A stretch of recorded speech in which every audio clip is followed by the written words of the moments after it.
गौरा नमः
शिवाय।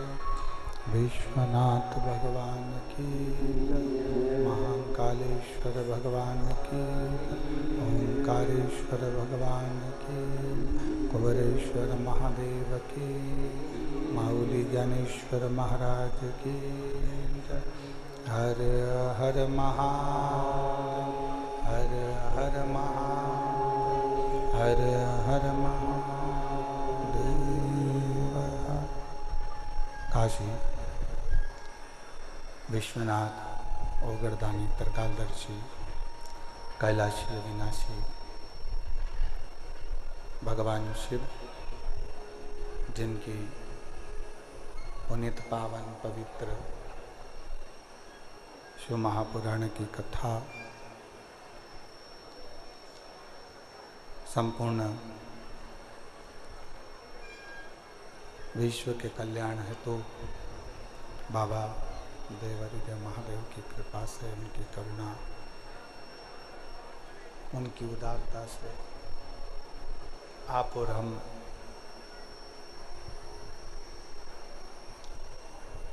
भगवान शंकर की ही करुणा कृपा से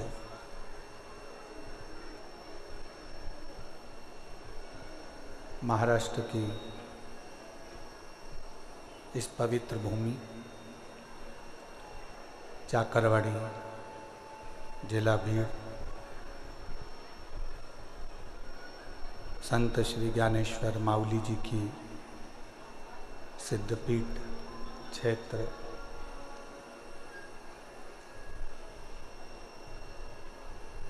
सद्गुरु संत श्री ज्ञानेश्वर माऊली जी की पुण्यमय आनंदमय ये पवित्र धरा, सिद्ध क्षेत्र चाकरवाड़ी बीड़ जिले के अंतर्गत इस पवित्र कथा का लाभ लेने का सौभाग्य प्राप्त हुआ है। कथा के मुख्य यजमान श्री श्री महादेव जी महाराज जी, स्थान सद्गुरु संत श्री ज्ञानेश्वर माऊली सिद्ध क्षेत्र चाकरवाड़ी बीड़। एक बार श्री महादेव महाराज जी के लिए जोरदार ताली बजाकर स्वागत वंदन अभिनंदन। जिन्होंने इस पवित्र पावन कथा का लाभ आप और हमको दिया है और ये पवित्र कथा श्रवण करने का सौभाग्य प्राप्त हुआ है। और तेरी कृपा बिना न हिले एक भी लेते हैं श्वास, तेरी कृपा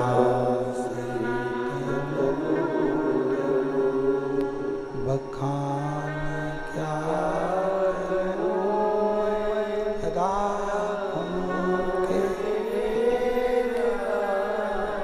चपटी प्रबोध खजाना हे गंगाधार मुक्ति द्वार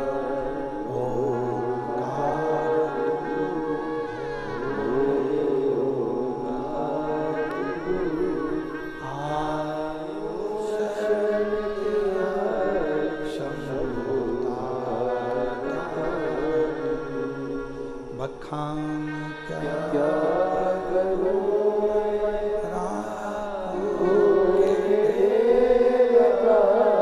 चपटी खजाना हे गंगाधार मुक्ति द्वार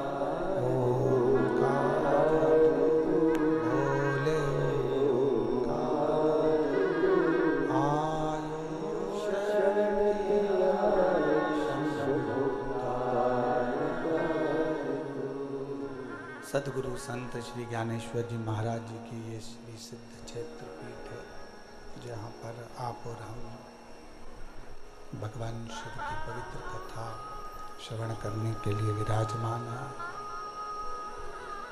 भगवान शंकर की पवित्र कथा का रसतत्व आप और हम ग्रहण कर रहे हैं।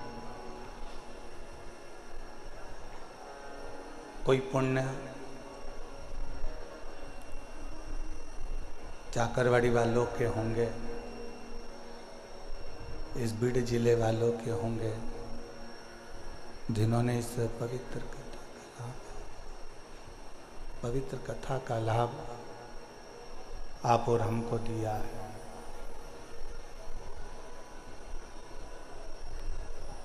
आज जो कथा प्रारंभ हो रही है, शिव जी का ही बड़ा अलौकिक दिन है। प्रदोष के दिन इस कथा का प्रारंभ इस पवित्र सिद्ध क्षेत्र से हो रहा है।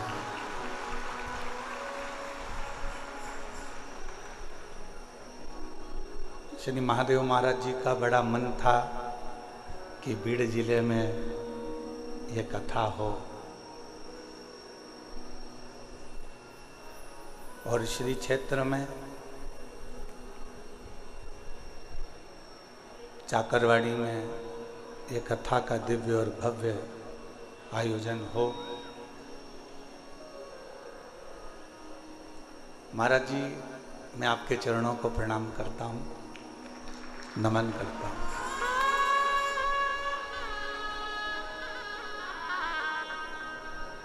कथा को लेने के लिए आप जितनी बार भी मिलना हुआ, हमको लगता था स्वयं संत ज्ञानेश्वर जी का दर्शन आपके रूप में हो रहा था। और इतनी सरलता, इतनी सहजता आपके अंदर विराजमान है कि जैसा एक संत का स्वरूप होता है, संत का भाव होता है, संत का स्वभाव होता है। हम कहेंगे अगर कहीं देखने जाना हो तो श्री महादेव महाराज जी के पास जाकर देखिए। सरलता,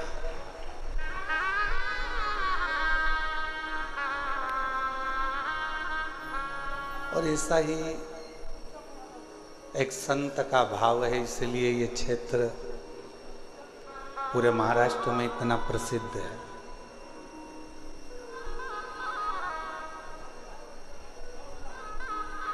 जब कल हम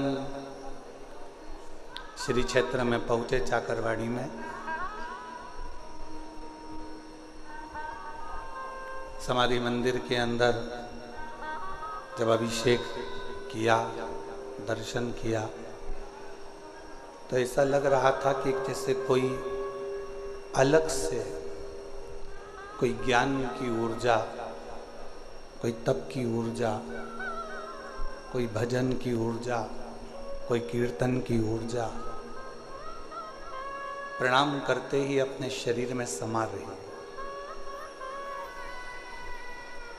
और इतने पवित्र क्षेत्र में अगर ये शिव महापुराण की कथा आप और हम अगर श्रवण कर रहे हैं, इतने पवित्र क्षेत्र में अगर ये पवित्र कथा का लाभ आप और हम ले रहे हैं, तो हमको तो लगता है कि सारी नदियों का जल एक जगह पर एकत्रित हो गया हो, ऐसा चाकरवाड़ी की कथा का क्रम रहे। और मैंने तेरे ही भरोसे बाबा, तेरे ही भरोसे हवा बीच उड़ती बाबा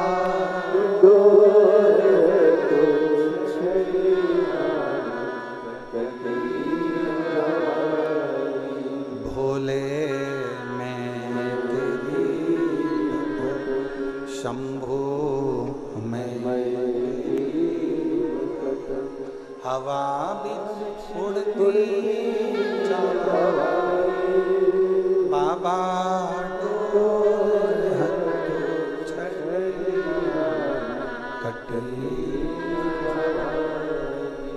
तो ये सिद्ध क्षेत्र में चाकरवाड़ी जिला बीड़ के अंतर्गत ये पवित्र कथा का लाभ आप और हम ले रहे हैं। और प्रदोष के दिन इस कथा का प्रारंभ हुआ है।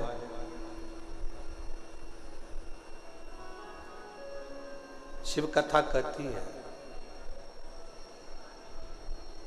किसी संत की पवित्र भूमि पर जब किसी संत की ही कथा का रसतत्व ग्रहण करने का सौभाग्य मिले, संत की ही कथा का लाभ लेने का यदि आप और हमको सौभाग्य मिले, तो ये समझें कि हम कोई साधारण व्यक्ति नहीं है। कहीं भगवान शिव की कृपा से किसी संत की शरणागति में संत का ही रसतत्व ग्रहण करने का सौभाग्य शिव जी की कृपा से प्राप्त हुआ।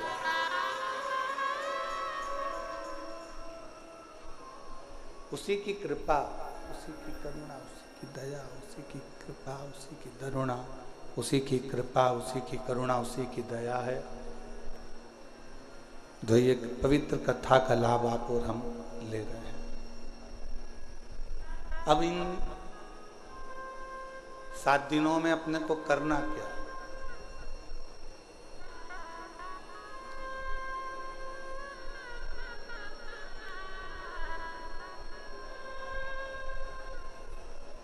अपना घर छोड़ा, पीछे की आवाज बढ़ाओ। राधे, पीछे की आवाज बढ़ाइए, पीछे की, जहां जनता खड़ी हुई है।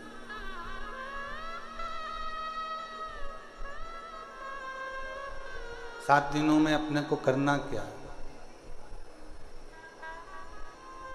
जैसे अपना घर छोड़कर आप और हम भगवान की कथा में आकर बैठे हैं, उसी तरह अपने विषयों को, अपनी आसक्ति को, अपनी तृष्णा को, अपने अहंकार को थोड़ा दूर छोड़कर भगवान की शरणागति में आकर बैठना।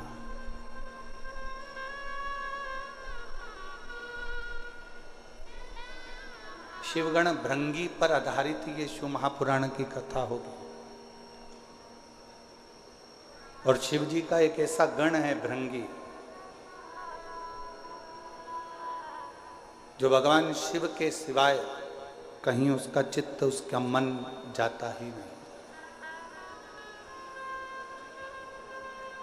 और एक बार जो शिव का होकर आ गया, एक बार जो परमात्मा का होकर आ गया, तो ये मानकर चलो कि फिर तुम्हें कहीं भटकने की जरूरत नहीं पड़ेगी। शंकर तुम्हारा हाथ थामकर तुम्हें मंजिल तक पहुंचा देगा।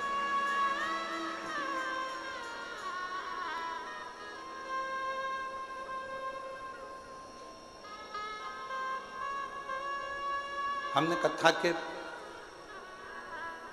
पहले भी वर्णन किया है कि शिव महापुराण की कथा करवाने वाला कोई दूसरा नहीं होता, स्वयं देवाधिदेव महा, जम के बोलो जरा, देवाधिदेव महादेव होते। और आज वास्तव में कथा के यजमान भी महादेव महाराज ही हैं।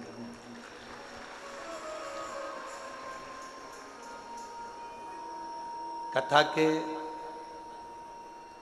करवाने वाले भी महादेव जी हैं और कथा बाचने वाले भी महादेव जी हैं और कथा सुनने वाले भी महादेव जी हैं। इस कथा को कोई दूसरा नहीं कर। अब आप और हम इसमें कितना ग्रहण कर सकते हैं,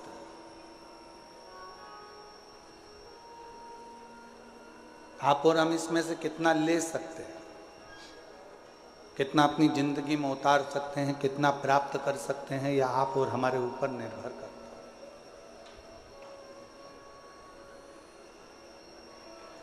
महाराज, ज्ञान की पहचान बहस से होती है। एक सास बहू की आपस में जो बहस चलती है उससे ये पहचान हो जाती है कि बहू में कितना ज्ञान है।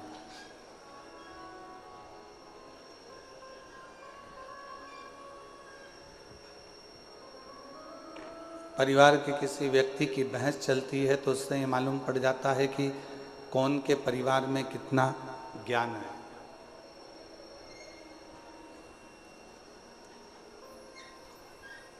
एक बहस की पहचान, एक ज्ञान की पहचान उसकी आपसी भाषा की बहस से हो जाती है।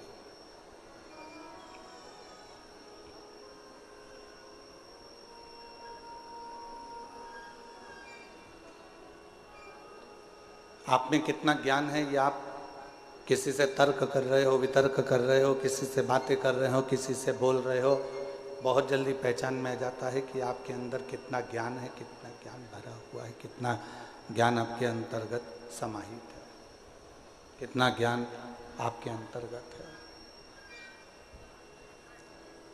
और यदि इंसान की पहचान करना है तो उसकी पहचान करने के लिए बहुत सारे धन, वैभव, संपदा, सत्ता, दौलत की जरूरत नहीं पड़ती। उसकी वाणी, उसकी बोली उसकी पहचान करा देती है कि उसमें कैसा इंसान है, कैसा व्यक्ति है और कैसा उसका व्यक्तित्व है।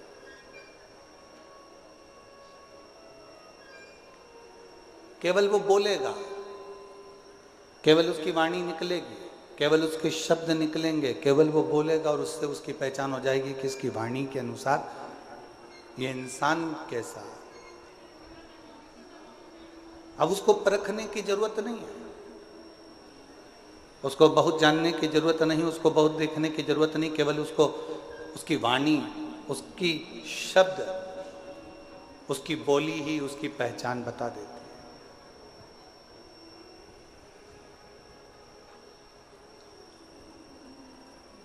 और शिव महापुराण की कथा कहती है, परिवार की पहचान किसी दूसरी चीज से नहीं होती। घर के संस्कार हमारे परिवार की पहचान बता देते हैं कि हमारा परिवार कैसा है। एक बच्चों का संस्कार,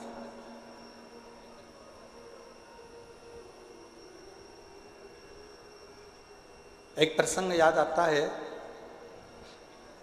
और ये केवल कोई कथा नहीं है, ये ओरिजिनल प्रसंग है जिसको हमने अखबार में पढ़ा था। शायद 4-6 साल पुराना हो सकता है।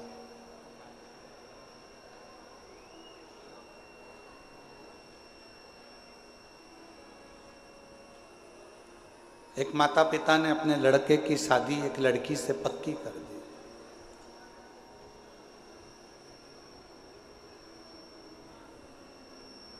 दिखने में सुंदर है लड़की, अच्छी है, श्रेष्ठ है, सुंदर है, पढ़ी लिखी भी है।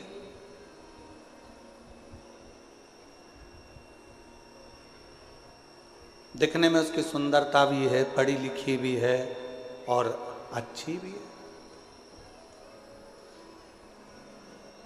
विवाह पक्का हो गया, सगाई हो गई, संबंध जुड़ गया। अब जो लड़के के पिताजी थे, उनके घर में कोई लड़की नहीं थी, तो जिस लड़की से उनका संबंध जुड़ा था उसको उन्होंने बेटी मान लिया और बेटी माना। और ये मन में विचार करा कि ऑफिस जाता ही हूँ, बीच में लड़की वालों का घर पड़ता है, कभी कभी चले जाया करूँगा, मिल के आ जाया करूँगा।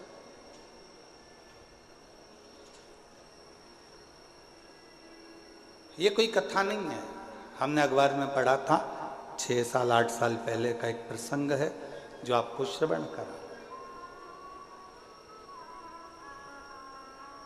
अब लड़के के पिताजी लड़की के घर जाते, कभी सुबह सुबह चले जाते तो माँ पोछा लगाती हुई दिखती, झाड़ू लगाते हुए दिखती। इतने में तुरंत लड़के के पिताजी ने लड़की की माँ से पूछा, आप पोछा लगा रही हो? उन्होंने कुर्सी दी, लड़के के पिताजी बैठे, लड़की की माँ झाड़ू निकालते निकालते झाड़ू को रखा, हाथ धोया, पानी लेकर आई, चाय बनाई, समधी जी को पिलाई। समधी जी ने चाय पी, पानी पिया। पानी चाय पीने के बाद में जब वापिस चाय पानी पीने के बाद में पुनः थोड़ी देर बाद वापिस चल दिए। शंभू शंभू शंभू। चाय पानी पीने के बाद वापिस चल दिए। फिर 2-3 दिन हुए, लड़के के पिताजी फिर आ गए। माँ उस समय पर बर्तन मांज रही थी।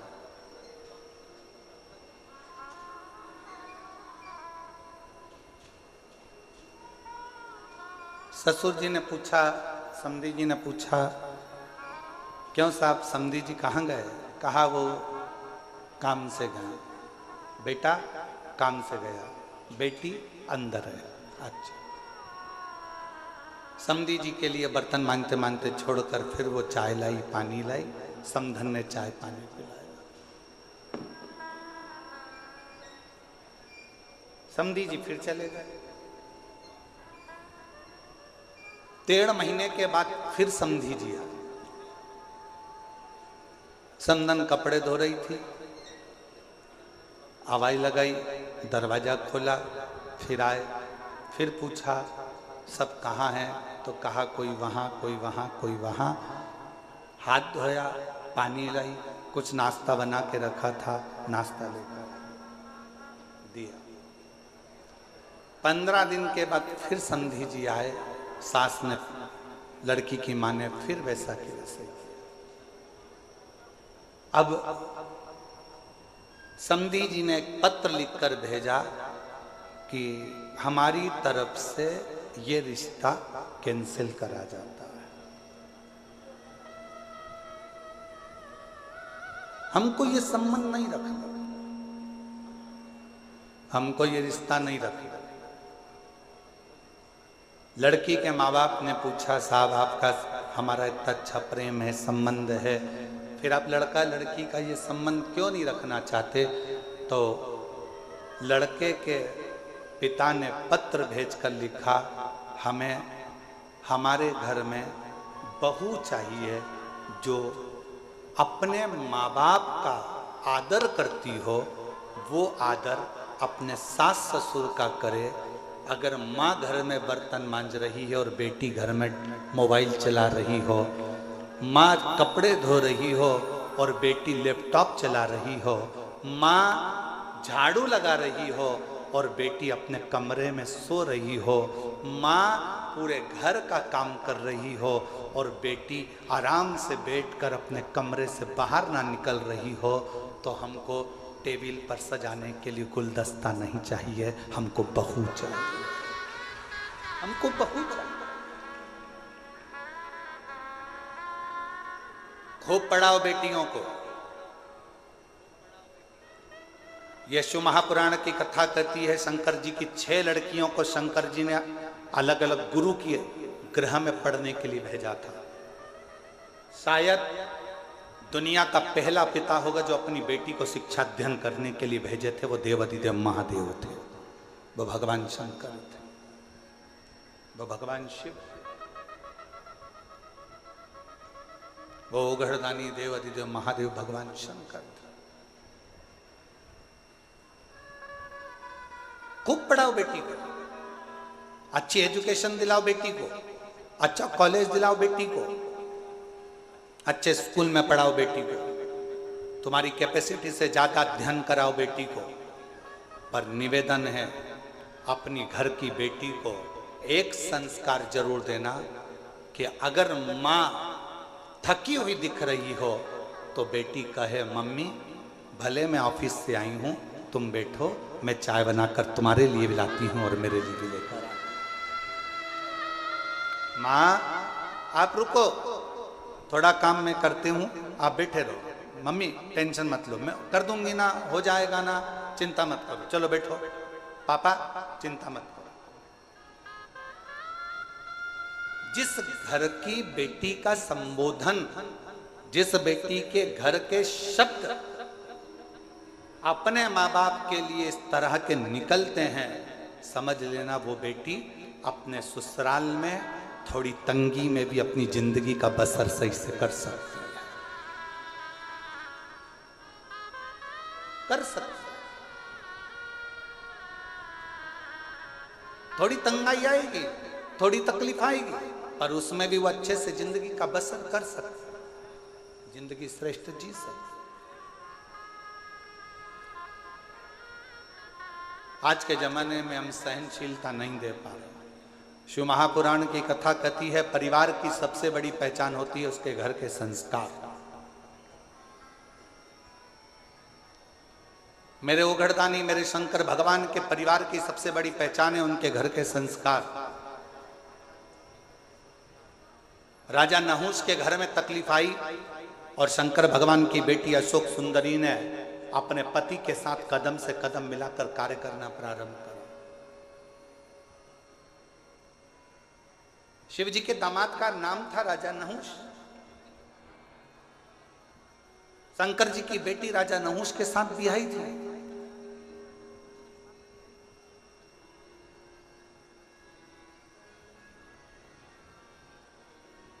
ऐसा नहीं है कि जिंदगी में मुसीबत नहीं आती। हम पहले भी कथा के माध्यम से आपको कहे थे, मंगल सूत्र गले में लड़की के इसलिए बांधा जाता है, विवाह के समय पर लड़का लड़की के गले में मंगल सूत्र इसलिए बांधता है क्योंकि मंगल सूत्र में एक जैसे दाने नहीं होते।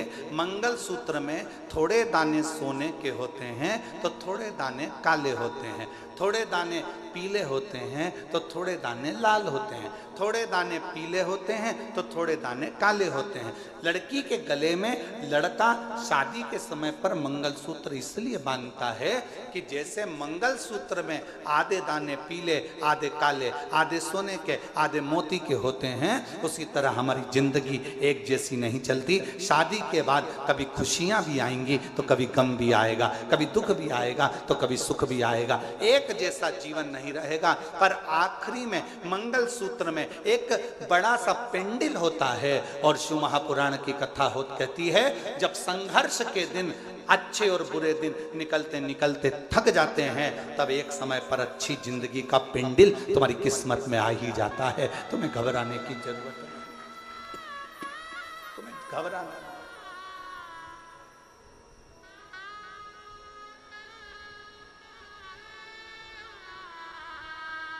एक अच्छे परिवार की पहचान, एक अच्छे परिवार की पहचान उसके घर के संस्कार से होती है।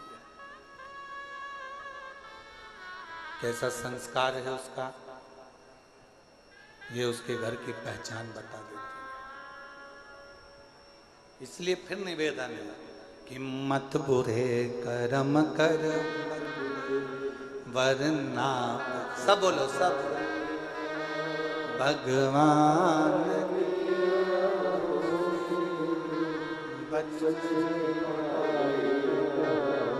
तू बच नहीं,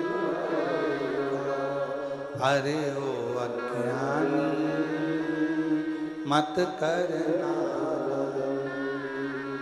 अरे ओ अज्ञानी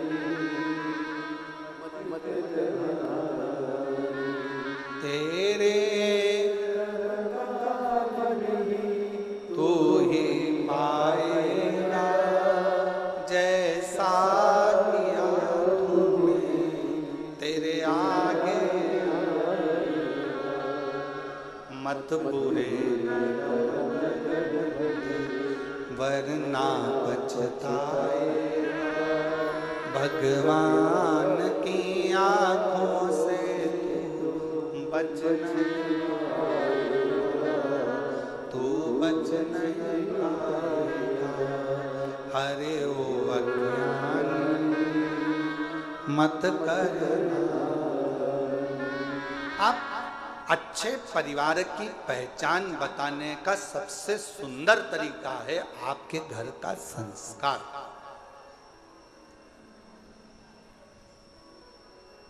आपके घर का संस्कार कैसा?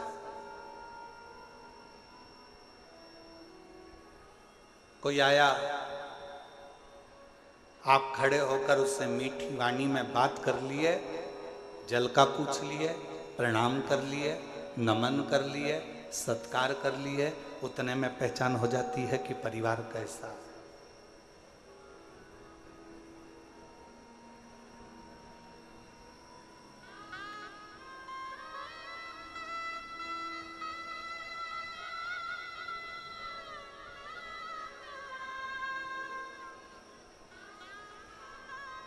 कौन बना रहा है भोजन, कौन दे रहा है सेवा? महादेव महाराज जी प्रणाम करते हुए कहूँगा आपको, हो सकता है कि घर के लोगों को लगे, कल हम जब आए और आने के बाद ऊपर कक्ष में गए, हम प्रसाद पा रहे थे, तो हमने बच्चों से पूछा कि प्रसाद किसने बनाया? तो बच्चे बोले कि महादेव महाराज जी के ही यहाँ से, उनके ही परिवार की, उनकी ही माता जी और उनकी ही धर्मपत्नी आदि जो परिवार में बेटी और परिवार के सदस्य हैं, वही प्रसाद बना। तो हमने ललित महाराज जी को तुरंत कहा कि उनको धन्यवाद देना कि इतने आदरणीय होने के बाद भी उन्होंने अपना रसोई घर नहीं छोड़ा और प्रसाद बनाने की क्रमता जारी रखी, उसके लिए साधुता।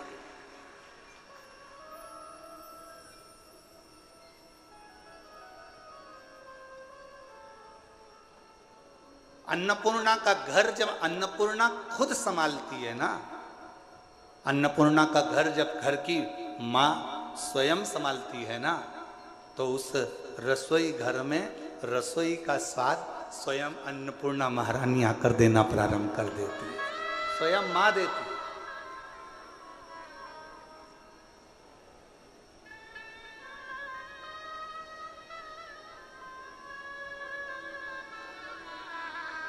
और यही प्रभु की कृपा है। हम हर जगह कथा करने जाते हैं तो कहीं ना कहीं हमको कहना पड़ता है कि कहना कि सब्जी में मिर्ची की मात्रा कम करो, कहना पड़ता है सब्जी में ये मात्रा ज़्यादा करो, कोई मात्रा कम करो। पर पहली बार प्रसाद पाने के बाद ये कहना पड़ा कि सारी प्रसादी अन्नपूर्णा महारानी ने बनाई है, सब प्रसाद अच्छा स्वीकार। कहना ही नहीं पड़ा। क्यों? क्योंकि घर की मर्यादा, संस्कार और घर के नियम ये मूल हो। और एक चावल का दाना देखा जाता है हंडी का कि चावल पका कितना है, पूरी हंडी कितनी पकी है। हमने तुरंत फिर ललित महाराज से कहा, अब ये विश्वास कहता है कि जब इतना सुंदर प्रसाद यहाँ बना है तो चाकरवाड़ी में जो कथा हो रही है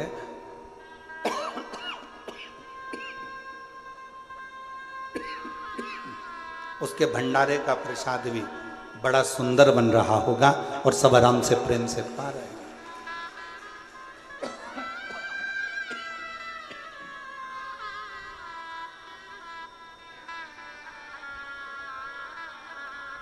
ये प्रेम बता देता है, ये आनंद बता देता है। शिव कथा कह रही है, भगवान शंकर का प्लेन जा रहा है, एकदम सूखा सूखा माई के गला पकड़ रहा है। शिव कथा कह रही है,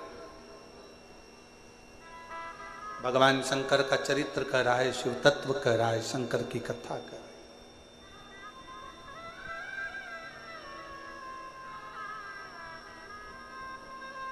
आपके घर के संस्कार बता देते हैं कि परिवार कैसा है। आपकी बोली बता देती है इंसान कैसा है।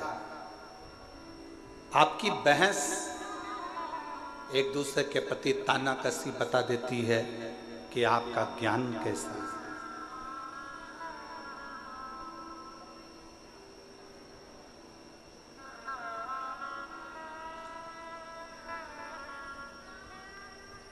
इसलिए निवेदन है, शिव को स्वीकार करने से पहले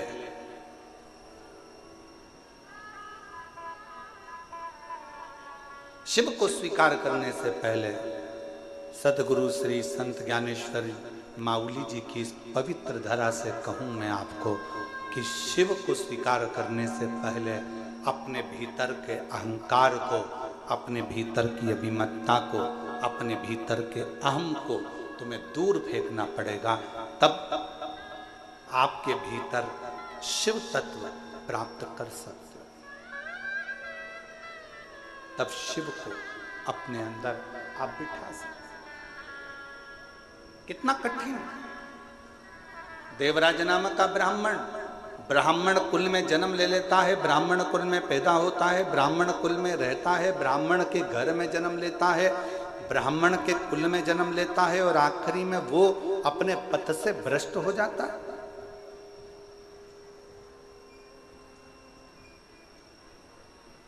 अपने मार्ग से दूर हो जाता है।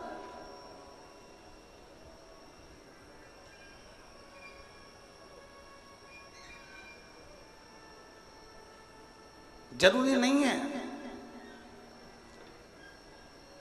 एक साधारण से परिवार में चर्मकार जी के घर में भी एक बालक जन्म लेते हैं। संत श्री रविदास जी महाराज चमड़े का जूता बनाते बनाते भी संतों की श्रृंखला में प्रथम गिनती में आ जाते हैं। वो संत श्री रविदास जी हो जाते हैं।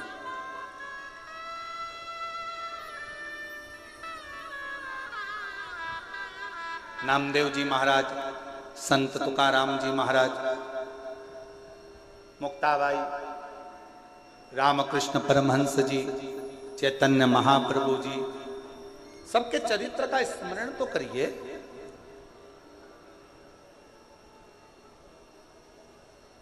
संत श्री नामदेव जी महाराज को एक बार रोक लिया गया, कीर्तन कर रहे थे, विठल विठल विठल विठल लगे हुए अपनी भक्ति में अलमस्त। नामदेव जी महाराज राम कृष्ण हरि जय राम कृष्ण राम कृष्ण राम कृष्ण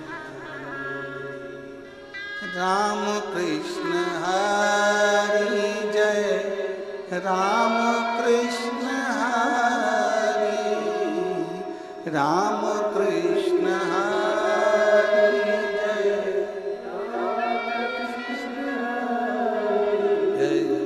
राम कृष्ण हरि राम कृष्ण राम कृष्ण राम पावन पावन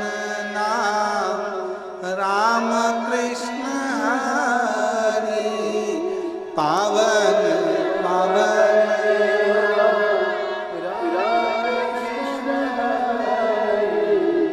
राम कृष्ण हरि राम राम कृष्ण राम नामदेव जी महाराज अपने कीर्तन में डूबे हुए थे।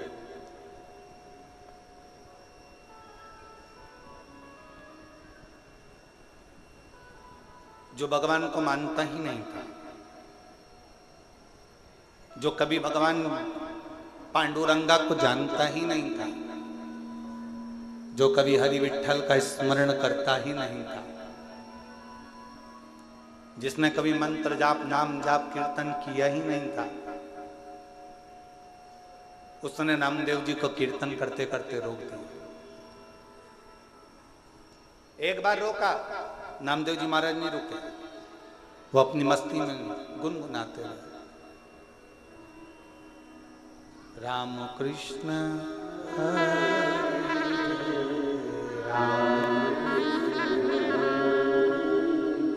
राम कृष्ण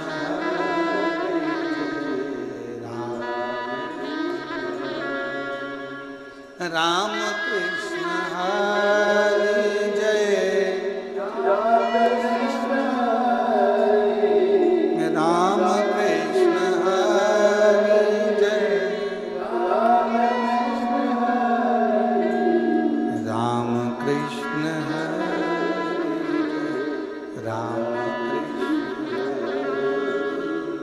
राम कृष्ण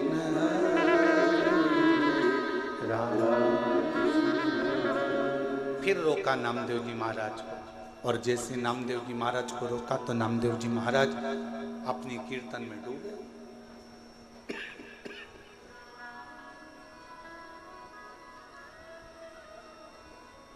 बार बार नामदेव जी को रोका जा रहा, नामदेव जी महाराज रुकते हैं, फिर रोका, फिर नहीं रुके। आखिरी में नामदेव जी महाराज थोड़ी देर स्तुप्त होकर खड़े हो गए, हाथ में वीणा और करताल,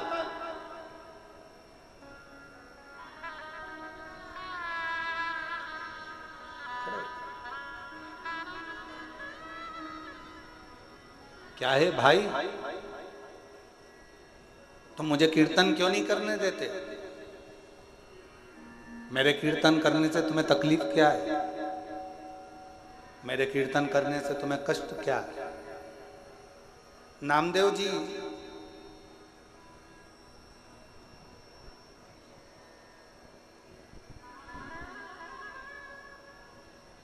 भगवान कभी दिखता ही नहीं है, तो फिर कीर्तन किसका कर रहे हो? नामदेव जी बोले, भगवान भले ना दिखे पर भगवान हमारे अंदर, तुम्हारे अंदर, संपूर्ण जगत के अंदर मेरा पांडुरंगा हरि विठ्ठल समाहित रहता है। हरेक के अंदर मेरा पांडुरंगा हरि विठ्ठल सब में समाहित रहता है, सब में समाहित। हम कैसे मान सकते हैं? नामदेव जी ने एक लोटा पानी मंगवाया, एक डब्बी नमक मंगवाया, सामने वाले व्यक्ति को दिखाया, ये क्या है? नमक। ये क्या है? पानी। नमक लिया 2 चम्मच, सामने वाले से नामदेव जी ने पूछा, ये क्या है? नमक। पानी में डाल दिया। फिर नमक लिया, पूछा, ये क्या है? नमक।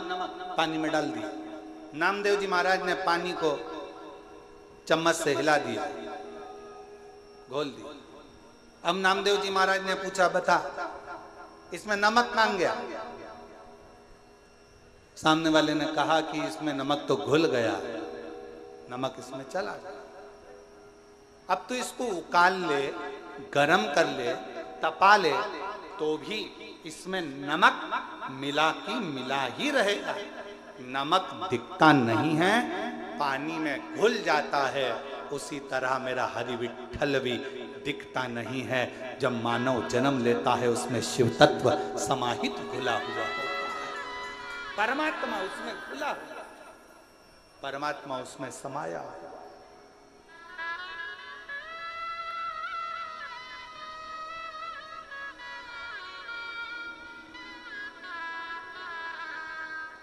और उस परमात्मा को जानने के लिए कुछ नहीं करना, हमें देखना नहीं है, परमात्मा को महसूस करना। भगवान हमारे अंदर है कि नहीं, इसको महसूस करने के लिए ही हमारा कीर्तन, भगवान का मंत्र जाप, शिव महापुराण की कथा, भगवान का स्मरण, भगवत नाम, भगवान की कथा, ये सब हो।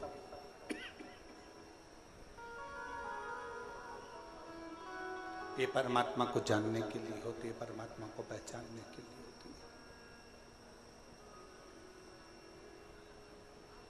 हमारे अंदर शिव तत्व कितना है, हमारे अंदर भगवान कितना समाहित है, हमारे अंदर भगवान कितना समाया हुआ है, इसकी पहचान हमारी कथा, भगवान शंकर का चरित्र, भगवान की पावन कथा हमको बता देती है कि हमारे अंदर शिव तत्व कितना है। आज एक संत की भूमि पर संत की कथा, शिवगण भृंगी शिव महापुराण की कथा चल रही है।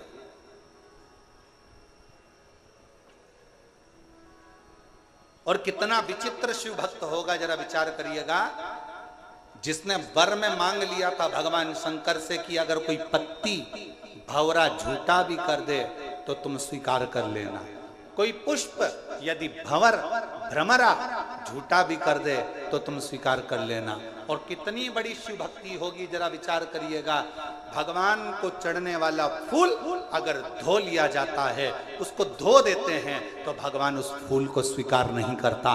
भगवान को चढ़ने वाला फूल पेड़ पे से टूटता है और टूटा हुआ फूल भगवान को चढ़ता है तो भगवान स्वीकार करते हैं, पर धोया हुआ फूल भगवान स्वीकार नहीं करते, क्योंकि वो भंवरे का झूठा होगा तो शिव को स्वीकार।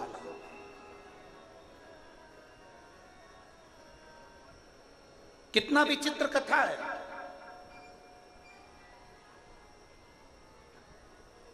फूल को कब तोड़ा जाता है, जम के बोलो जरा, भगवान को चढ़ने वाले फूल को कब तोड़ा जाता है, नहाने के बाद कि नहाने के पहले? बोलते जाओ, उत्तर दो जल्दी। चाकरवाड़ी में बैठे हो, जरा अच्छी दमदारी से उत्तर दो। महाराष्ट्र वाले इतने धीमे बैठे रहेंगे तो हो गया कल्याण पूरे देश का। सारी बुलंद आवाज तो महाराष्ट्र से ही गूंजती है, जैसे छत्रपति संभाजी के लिए गूंजी थी।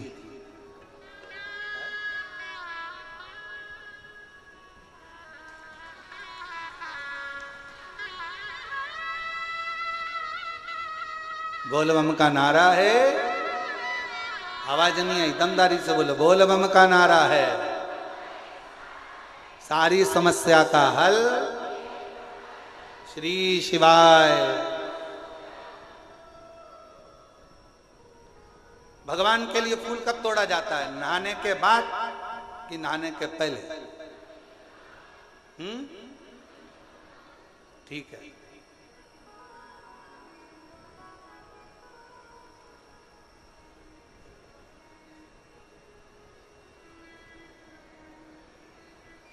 चलो अब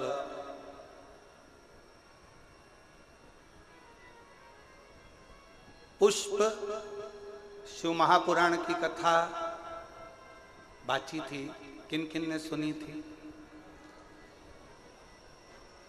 उस कथा को एक बार हम पुनः, अगर बीच में कभी योग लगा तो आस्था चैनल वालों से कहेंगे कि उस कथा को एक बार वापिस आस्था चैनल पर दिखाओ।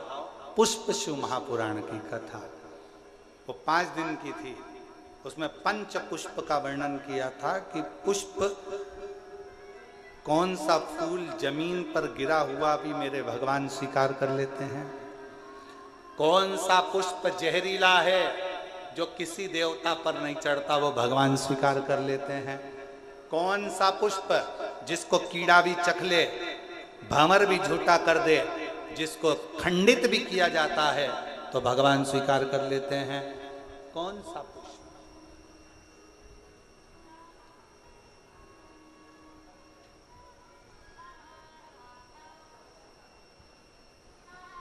कौन सा पुष्प?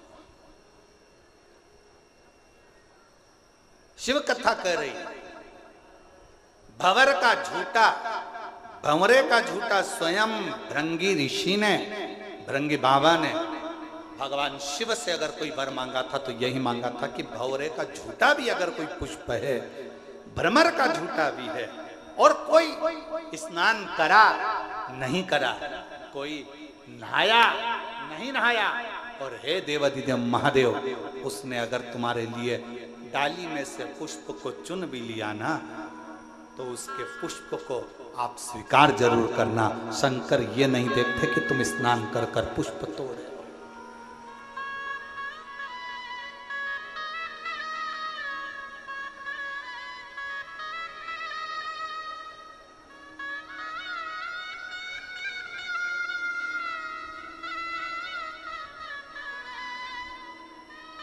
बस वो तो हृदय से मांग लो, हृदय से।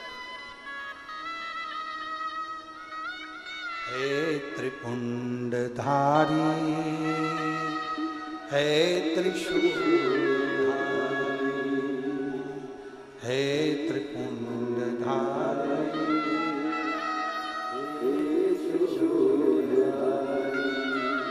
अपनी शरण में हमको अब ना लीजिए, अपनी शरण में हमको हे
ना कि तुम स्नान कर कर पुष्प तोड़े कि स्नान के बाद पुष्प तोड़े। भगवान ये देखता है कि तूने मन कितना पवित्र रखा।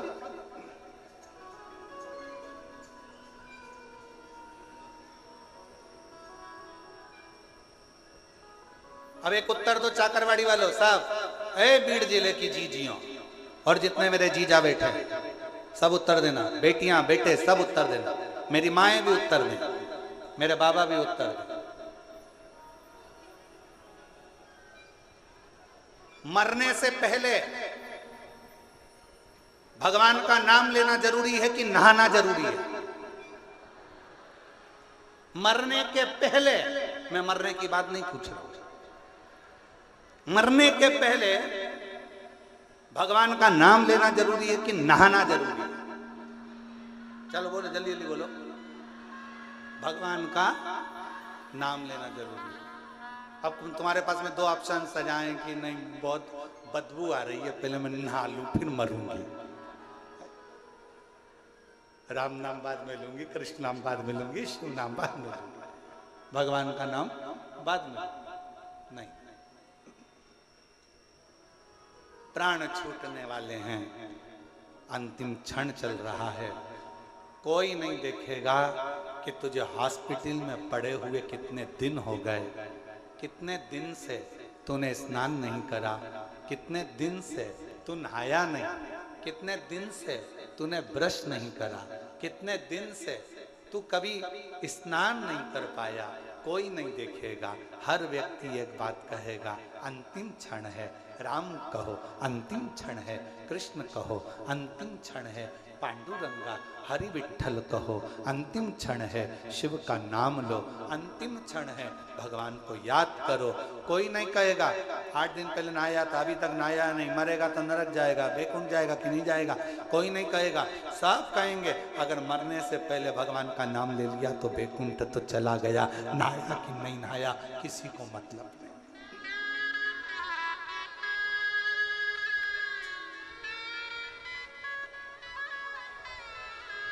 कोई नहीं जानेगा।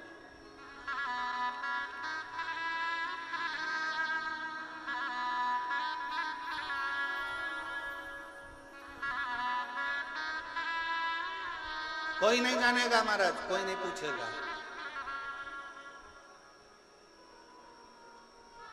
यहां सब शिव के होकर शिव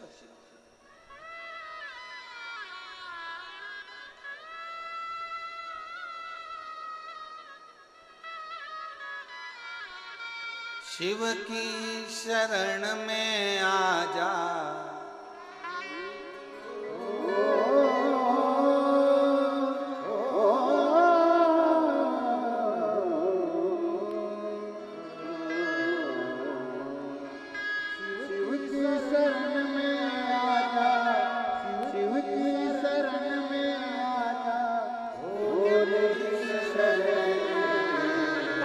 एक बार आजा आजा शिव की शरण में, एक बार आजा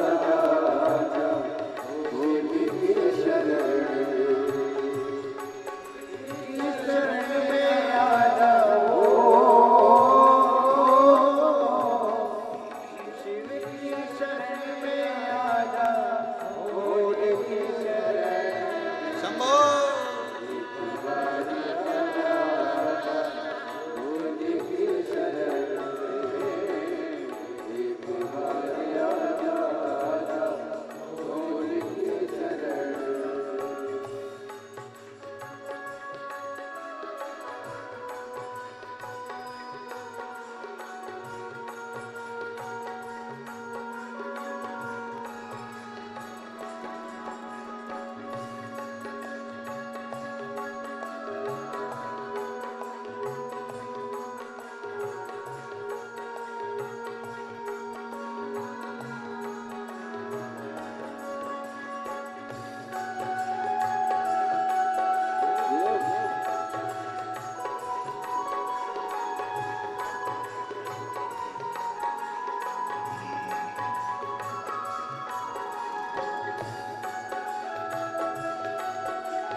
गले मुंड